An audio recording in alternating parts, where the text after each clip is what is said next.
Let's talk about two rookie coaches. Entering this season, the Texans and the Colts, ton of questions about the future. So they change head coaches in both regimes, and both these teams were ranked in the bottom three of the AFC in terms of their chances to make the playoffs with less than a 20% chance. But both teams have exceeded expectations, setting up a winner-take-all game Saturday on ESPN and ABC. The winner clinches a playoff spot while the loser is eliminated. And back here with Mina and Hawk, how impressive is what these two rookie head coaches have done in Indy and Houston? If not for Kevin Stefanski, who I have to mention because Hawk's on this show with me and he'd be screaming if I didn't mention his name also, this might be the Coach of the Year Bowl, right? It really does feel like it because both of these guys have just been outstanding. D'Amico Ryans turning around not just the performance of an organization that was 11-38-1 in the 3 years before he became head coach, but also the culture that you see in place there. Also appears to have nailed his hires. Bobby Slowick, the offensive coordinator, has done a fantastic job with C.J. Stroud. That defense is improving. And then for Steichen, on the other side, adversity is the word that comes to mind. Losing the rookie quarterback, Anthony Richardson, so early in the season. If you've watched the Colts, they're not winning because of their quarterback. No disrespect to Gardner Minshew.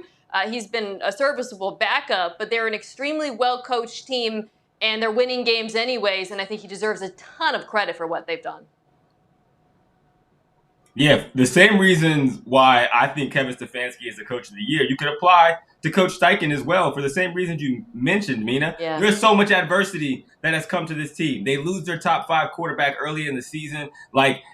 Besides the fact that he's a first-year coach, when you're a first-year coach, what that means is you have an entire organization, a franchise, a bunch of players who just watched the same hopes and dreams that you're selling them now die with the last coach who said the same exact thing. And when adversity hits, this is a fragile group. It's so easy to go back into, here goes the same thing again. And all the first-year coach teams that I've been a part of, that was the case. The fact that he has been able to keep this team not only in the fight, now contending for a playoff spot without their franchise quarterback is nothing short than amazing. I can tell you guys, they certainly miss Shane Steichen in Philadelphia when you watch that offense specifically move the ball and just get stopped continually on who they face. As for the game here, okay, let's just move on. Hawk, just how different is this version specifically of C.J. Stroud compared to the guy the Colts faced back in September?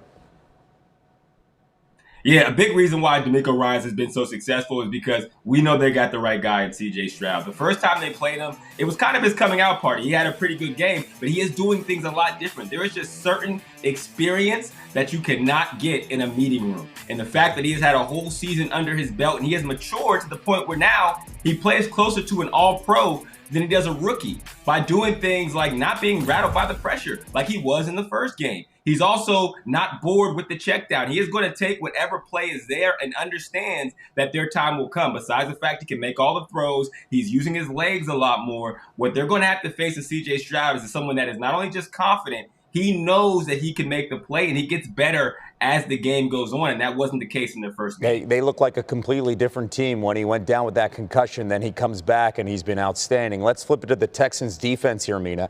How do you expect Gardner Minshew and this offense to attack the defense of the Texans on Saturday night? Well, a big part of the reason why Eagles fans like Kevin miss Shane Steichen so much is he is really gifted at identifying the weaknesses and mismatches in opposing defenses and then just hammering them over and over. He's very game plan specific. And I think while this Texans defense has improved a lot, they're especially stout against the run. They are vulnerable to pass plays with run action, which is something that Shane Steichen loves to call in Indianapolis. He's called one of the most prolific RPO offenses next to Philadelphia this year, and the Colts run play action at the 8th highest rate in the NFL. Texans defense gives up the most yards per play to play action in the league, so don't be surprised if you see a lot of that in this game because Shane Steichen knows what works. It's win or go home. It's very simple. Injuries playing a huge role, especially in Week 18. And let's talk about that offensive line here, Shefty. What more can you tell us about Indy?